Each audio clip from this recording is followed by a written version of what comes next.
नमस्कार। इस वीडियो में हम पढ़ेंगे संधि के विषय में। तो चलिए शुरू करते हैं और जानते हैं। सबसे पहले हम जानेंगे संधि की परिभाषा। संधि क्या होती है, ठीक है। द्वयो वर्णयोः परस्परं सार्थकं शब्दस्य मेलनं भवति ततः संधि कथ्यते। दो वर्णों का परस्पर सार्थक शब्द का मेलन होता है, वह संधि कहलाता है, ठीक है। और परः सन्निकर्षः संहिता, ये संहिता सूत्र है। और वर्ण संधानम संधि, संधि की परिभाषा वर्ण संधानम संधि है। दो वर्णों के सार्थक मेल को संधि कहा जाता है। संधि मुख्यतः तीन प्रकार की होती है। कौन कौन से प्रकार होते हैं? अच संधि, हल संधि और विसर्ग संधि। अच संधि को स्वर संधि भी कहते हैं, हल संधि को व्यंजन संधि भी कहते हैं, और तीसरी संधि जो है हमारे पास है विसर्ग संधि, ठीक। तो यहाँ तक तो आपको पता लग गया होगा। अब बात करते हैं हम लोग अच संधि की, जिसे स्वर संधि कहते हैं, उसकी बात करते हैं, ठीक है। अच स्वर संधि क्या है? दो स्वरों के परस्पर मेल को अच या स्वर संधि कहा जाता है, ठीक। दो स्वरों के मेल को, स्वर आपको पता ही है ना, आ ई उ, ये जब सब स्वर होते हैं, इन्हीं के मेल को क्या कहा जाता है? स्वर संधि या अच संधि। जब दो स्वर मिलते हैं तो उसी तरह से अच संधि के कुछ वेद हैं जिन्हें इस प्रकार से जाना जाता है। एक होती है अयादि संधि, एक होती है यन संधि। अयादि संधि के लिए सूत्र जो है वो रहता है एचो यवा यावः, और यन संधि के लिए जो मुख्य सूत्र है वो है एको जनचि। एचो यवा यावः यहाँ नीचे डिफाइन करके बताया हुआ है। देखो ये एच होते हैं, कौन से? ए ओ ऐ औ, ये क्या होते हैं सर? इन्हें कहते हैं एच। और अयादि कैसे होते हैं? ए की जगह पे आई हो जाता है, ओ की जगह पे अब हो जाता है, ए की जगह पे आए और औ की जगह पर आ। इस तरह से एचों की जगह आए अब आयाब हो जाते हैं, तो इसे अयादि संधि कहते हैं। ये यन संधि है। इक क्या होता है? ईयू रिलरी, और यन क्या होता है? यावा राला। इक के स्थान पर यन होता है, ठीक है, अच परे रहते हैं, ऐसा ये सूत्र कहता है। तो इसके आगे बढ़ते हैं और जानते हैं।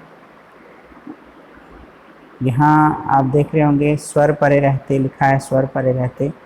एच के स्थान पे आया वाया होता है, लेकिन स्वर परे होना चाहिए। परे मतलब दूसरी तरफ। उसी तरह से इको जनची, ई उ रिल री के स्थान पर यन होता है, असमान स्वर परे रहते।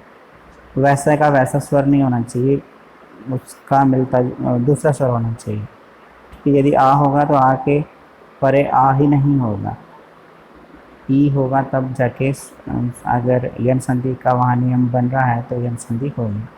अगर आपको ये पूरे के पूरे समझने हैं तो आप मुझे नीचे कमेंट बॉक्स में कमेंट कर सकते हैं। मैं आपके लिए एक और वीडियो बनाऊंगा। इस वीडियो में जल्दबाजी में बताऊंगा, क्योंकि ये मेनली एग्ज़ाम के लिए तैयार करने के लिए ये वीडियो बना रहा हूँ। चैनल पे नए हैं तो चैनल को सब्सक्राइब कर लें अभी अभी। तो अब देखो नीचे लिखा भी है, जब ए ऐ ओ औ के बाद कोई असमान स्वर आए तो क्रमशः ए का आए, ऐ का आए, ओ का अब तथा औ का आप बन जाता है, ठीक है। और तथा जो भी स्वर आता है वह या तथा वा में जुड़ जाता है, सॉरी। तथा जब ई उ रील री के बाद कोई आसमान स्वर आए तो क्रमशः ई का या, उ का वा, री का रा तथा री का ला बन जाता है, तथा जो भी स्वर आता है वह या तथा वा में जुड़ जाता है। आसमान स्वर आता है वह या वा ला में जुड़ जाता है। उदाहरण देख लीजिए, ये कुछ इंपॉर्टेंट उदाहरण हैं जो एग्ज़ाम में पूछे जाते हैं। नए नहा ने प्लस अनहा, पव नहा पव प्लस अनहा। इसकी स्क्रीनशॉट लेके आप अच्छे से इसको देख लीजिए, ठीक है। आप यहाँ देख रहे होंगे ने प्लस अनहा मूल में यही थे, और यहाँ पर आए संधि हो गई तो बन गया नए नहा, है ना। ये कैसे बनता है, इसका एक कुछ नियम होते हैं। वैसे ही पवनहा, पो प्लस अनहा, ये मूल शब्द था, इसी ओ की जगह पे अब हो गया तो बन गया पवनहा। उस तरह से नायिका में नई की जगह आय हो गया, नायिका बन गया। तो वैसे ही प्रति प्लस एकम, प्रत्येकम बना है ना, प्रत्येकम बन गया। वैसे ही सु प्लस आगतम स्वागतम, यद्यपि यदि प्लस अपि, मधुवरी मधु प्लस अरि। तो इस तरह से ये आयाव और यण संधि के विषय में बताया। अब बात करते हैं गुण स्वर संधि की। ये भी स्वर संधि का भेद है। गुण संधि यहाँ ये होता है कि जब आ के बाद ई आए तो उनका ए, आ के बाद ऊ आए तो उनका ओ, और आ के बाद री आए तो उनका अर, तथा आ के बाद री आए उनका अल बन जाता है। बहुत सिंपल है, आप समझ लो, इसको आराम से समझ सकते हो आप। ठीक है, आ और आ के बाद ई आए तो उनका ए, तो उसके बाद इसका सूत्र जो है वो भी याद रखें, अधेंग गुणः। ये गुण संज्ञा विधायक सूत्र है। आ ए ओ को गुण संज्ञक वर्ण कहा जाता है। ठीक है, तो आगे बढ़ते हैं। आद गुणः, कार्य करने वाला सूत्र है आद गुना। गुण संज्ञा विधायक सूत्र अधेंग गुना और कार्य करने वाला सूत्र आद गुना। आद गुना का अर्थ होता है आ के बाद इक ई उ री के रहने पर गुण ए ओ अर अल हो जाता है। ठीक है, आ के बाद इक ई उ री रहने पर गुण ए ओ अर अल हो जाता है। ठीक है, ये सूत्र का जो अर्थ है वो बताया यहाँ पर। तो आगे बढ़ते हैं और देखते हैं इनके उदाहरण। ये उदाहरण है रमा प्लस ईशः रमेशः, पर प्लस उपकारः परोपकारः, उप प्लस इंद्रः उपेन्द्रः, सर्व प्लस उदयः सर्वोदयः, हित प्लस उपदेशः हितोपदेशः, राजा प्लस इंद्र राजेंद्रः, तवल्लिकारः। ये इनके कुछ उदाहरण थे, बहुत इंपॉर्टेंट उदाहरण है, जो संस्कृत के एग्ज़ामों में पूछे जाते हैं, तो आप इनको ध्यान से देख के याद कर लो। तो ये है वृद्धि संधि। वृद्धि संधि हम अगली वीडियो में पढ़ते हैं। अगली वीडियो में वृद्धि संधि के विषय में पढ़ेंगे। अभी थोड़ा थोड़ा हम इसके विषय में बताते चलते हैं आपको। वृद्धि संधि जो है ये भी अच संधि का चौथा भेद है। वृद्धि राधे च, ये वृद्धि संज्ञा विधायक सूत्र है। आ ए ओ को वृद्धि संज्ञक वर्ण कहा जाता है। ठीक है, उसी तरह से जो कार्य करने वाला सूत्र है वो वृद्धि रेची है। आ के बाद एच ए ओ आई ओ के स्थान पर ए औ हो जाता है। ये वृद्धि संज्ञा वृद्धि रेची सूत्र जो है वो काम कर देता है ऐसा। ठीक है, ये संज्ञा विधायक सूत्र है और ये कार्य करने वाला सूत्र वृद्धि रेच। अब इसके बाद देखिए, जब आ के बाद ए आए उनका ए, तथा आ के बाद ओ औ आए तो उनका औ बन जाता है। यहाँ आप इनके उदाहरण देख सकते हो। सदा प्लस एव सदैव, तथा प्लस एव तथैव, एक प्लस एक, जल प्लस ओगा जलोगा, गंगा प्लस ओगा गंगोगा। ठीक है, अब आगे बढ़ेंगे। ये भी इन्हीं के उदाहरण है। महा प्लस ऐश्वर्यम महेश्वर्यम। अब देख रहे होंगे यहाँ ये सब चीज़ें घटित हो रही हैं। देखो, महा में आ है और इस तरफ परे इसको बोलते हैं, यहाँ ऐ है। आ और ऐ की जगह पे ऐ हो गया महेश्वर्यम है। देव के यहाँ पर आ है और ऐश्वर्यम देवेश्वर्यम। बहुत सिंपल संधि है, आप इसको समझ सकते हैं। इसके बाद दीर्घ संधि का जो पंचम भेद है वो है दीर्घ स्वर संधि। स्वर संधि का पंचम भेद दीर्घ स्वर संधि कहते हैं जिसको। जब आ के बाद आ आए तो उन दोनों का आई आ।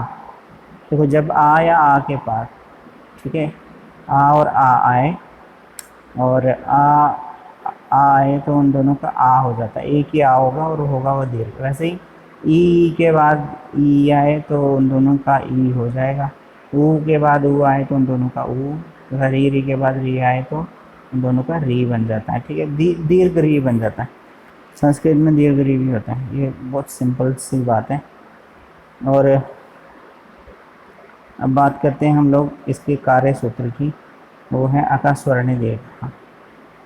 ठीक है, अका आयु रिल री के सामने, अक कहते हैं आयु रिल री के आगे समान स्वर रहने पर दीर्घ आयु री हो जाते हैं। ठीक है, यहाँ समझाया है, इसको अब देख लो। उसी तरह से अब आगे बात करेंगे। यहाँ लिखा है इसके उदाहरण, आप देख लो। देव प्लस आलय देवालय सबसे इजी संधि है जो बार बार पूछी जाती है। ठीक है, यहाँ देख लो। कर्त्री प्लस ऋणम कर्तृणम, हरि प्लस ईशा हरीशा, कवि प्लस इंद्र कविंद्र। तो ये दीर्घ संधि की बात हुई। अब पूर्व रूप और पर रूप नाम की दो संधियाँ आती हैं। पूर्व रूप संधि एंगा पदांत का एक सूत्र है और पर रूप संधि का एंगी पर रूपम सूत्र है। पद के अंत में स्थित, यहाँ से बात करते हैं, पद के अंत में स्थित एंग ए ओ ए के बाद स्थित ह्रस्व आ के रहने पर पूर्व की स्थिति ज्यों की त्यों रहती है, ह्रस्व आ के स्थान पर अवग्रह हो जाता है। इसको अवग्रह कहते हैं। ठीक, संस्कृत में आप इसको पढ़ते रहते हैं ना, इसको अवग्रह कहते हैं, अवग्रह हो जाता है। तो वैसे ही एंगी पर रूपों में आ वर्णानुस्वर के बाद एंग ए ओ से प्रारंभ होने वाले धातु के रहने पर रूप संधि होती है। जैसे यहाँ उदाहरण के रूप में दिया हुआ है, क्या दिया है, प्रेजते, प्रा प्लस एजते प्रेजते, उपोषति, उप प्लस ओषति, उपोषति। तो बात करते हैं हम पूर्व रूप संधि के उदाहरणों की। कुछ एक यहाँ उदाहरण बताए भी हुए हैं मैंने। उदाहरण के लिए हरे प्लस व हरे व, विष्णु प्लस व विष्णु, विष्णु प्लस अब विष्णु। तो वैसे ही यहाँ देख लीजिए पर रूप संधि के कुछ उदाहरण। मनीषा, मनस प्लस ईशा मनीषा, पतंजलि, पतत प्लस अंजलि, कुलटा, कुल प्लस अटा, शकंदु, शक प्लस अंधु। तो बढ़ते हैं आगे। अब आगे है हमारे पास विसर्ग संधि, जिसको हम अगली वीडियो में देखेंगे। ये वीडियो थोड़ी सी बड़ी हो गई है। आपको वीडियो कैसी लगी लाइक करें और सभी बच्चों तक शेयर करें, ताकि बाकी वाले बच्चे भी इसी तरह से जल्दी जल्दी में रिवीजन के लिए इस स्वर संधि को समझ सकें। ठीक है, तो चैनल सब्सक्राइब करें और जुड़े रहें हमारे साथ। धन्यवाद।